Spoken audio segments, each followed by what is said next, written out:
the way that, because fish don't have lungs, there's a blood barrier. There's kind of an exchange that happens, and there's just sort of this loose section of blood where the oxygen is extracted from the water by the gills, and then it just kind of meets with the blood, kind of like when your blood goes into the capillaries, all in your lungs, and oxygen is exchanged there. You have the same sort of exchange that just happens right along here. Okay? So that's just kind of a real bloody spot that we need to just remove. Okay, or be aware of. You don't necessarily have to remove it. Alright? So, got all that cleaned up, out of the way. I run my fingers over here, I can see the spine. This is why we use the flexible knife, so I'm going to get in here, and I'm going to use the flex of that blade to turn the knife flat down against the bones. Okay. Actually, remember that this fish is not attached to the board in any way, and you can cut any direction that you need to that's going to help you get the flattest, straightest cut. And what we want to focus on here is going right along those bones. Okay, I miscut on one little piece right there. And you take that fillet off, and we're just going to cut through all of this. Now again, we've got roe sack attached there. And we can just trim that away. Okay, discard that when I do anything with it. Right. That first fillet is the toughest one to get off because you don't have a great angle of attack with it. When I come to get this second fillet, I can already get my knife flat, heading right into the fish. Okay? So I'm going to run my blade.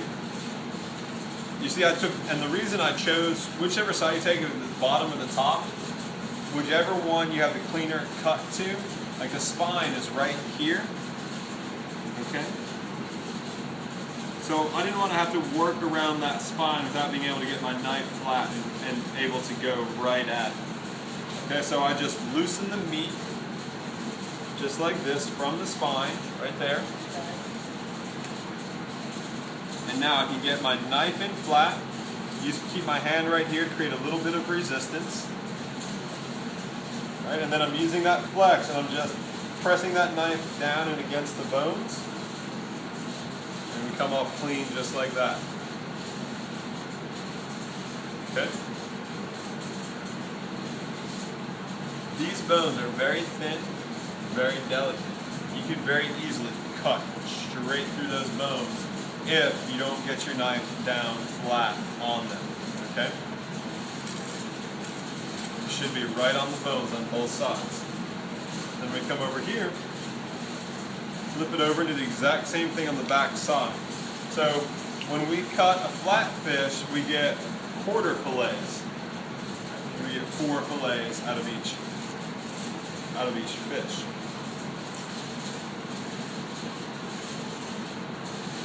Two top, 2 bottom.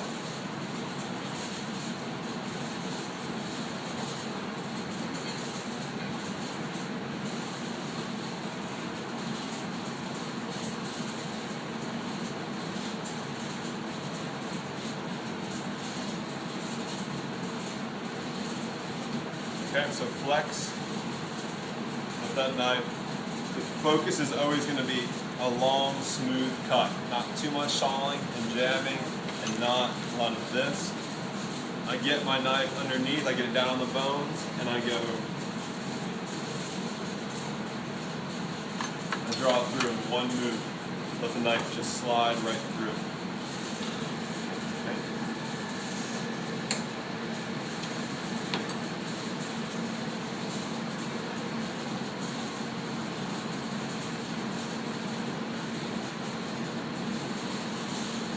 I don't have to trim this. I'll show you guys. Like this one, I didn't trim it on this one either. I'll show you what happens in a second. Okay, again, I'm moving the fish around. I want to give myself the best angle for cutting.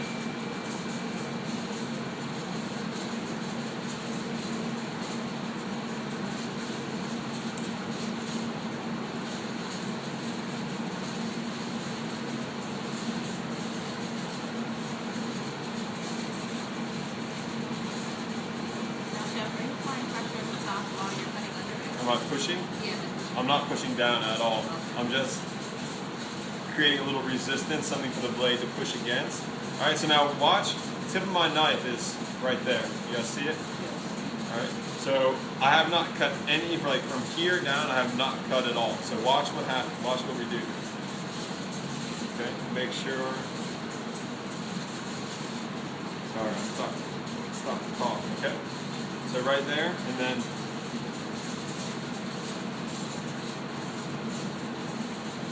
all the way down in one cut, one long, smooth cut. All right? This right here is where I was talking to you and readjusting my knife as I was talking. That's what happens when you do that.